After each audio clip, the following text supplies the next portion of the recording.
Assalamualaikum warahmatullahi wabarakatuh. Perkenalkan, nama saya Rizky Nur Alfi dari Prodi S1 Administrasi Rumah Sakit semester 5 Stikes Muhammadiyah Bojonegoro. Saya di sini akan menjelaskan tentang konsep juran dalam jaminan mutu. Konsep juran dalam jaminan mutu berfokus pada perencanaan mutu, pengendalian mutu, dan perbaikan mutu.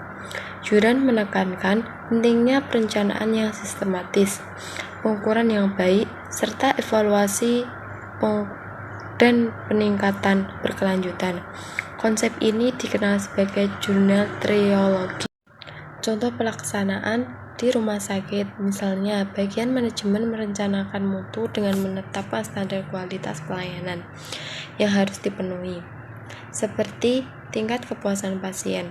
Kemudian, dilakukan pengendalian mutu melalui audit internal untuk memastikan layanan sesuai standar.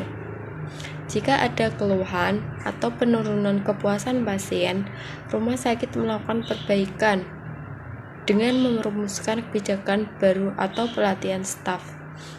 Yang kedua, 5 aspek perspektif mutu layanan kesehatan.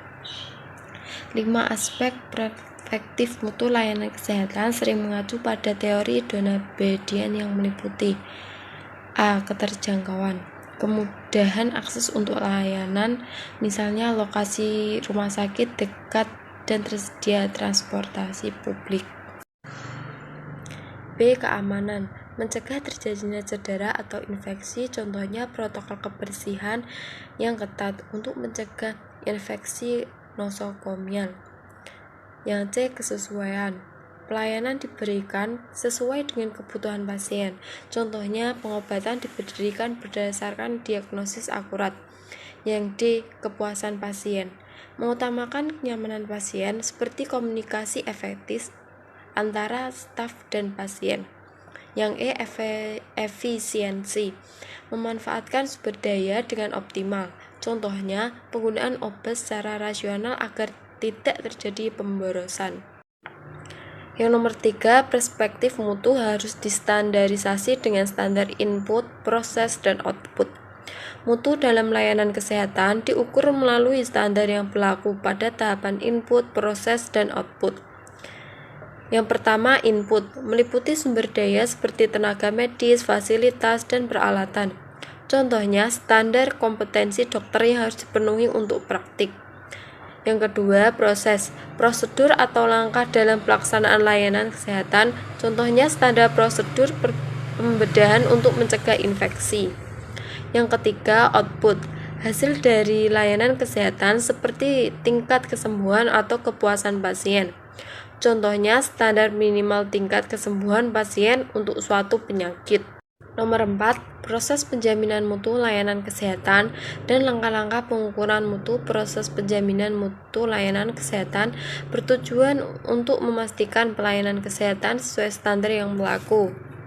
Langkah-langkah pengukuran mutu meliputi yang pertama, identifikasi standar mutu, menentukan standar untuk setiap pelayanan.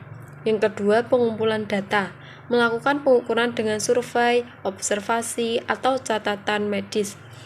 Yang ketiga, analisis data, mengevaluasi apakah layanan memenuhi standar. Yang keempat, perbaikan layanan. Jika ada kekurangan, dilakukan tindakan untuk meningkatkan mutu, misalnya pelatihan atau penambahan fasilitas. Yang kelima, pengukuran mutu prospektif dan retrospektif. Pengukuran mutu dapat dilakukan secara prospektif dan retrospektif. Yang pertama, prospektif, melakukan pengukuran sebelum layanan diberikan. Contoh, merencanakan standar kebersihan dan melakukan simulasi. Retrospektif, pengukuran setelah layanan diberikan untuk mengevaluasi hasilnya.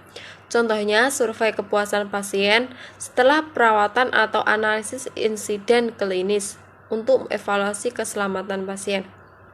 Sekian dari saya, mohon maaf jika ada kurangnya. Wassalamualaikum warahmatullahi wabarakatuh.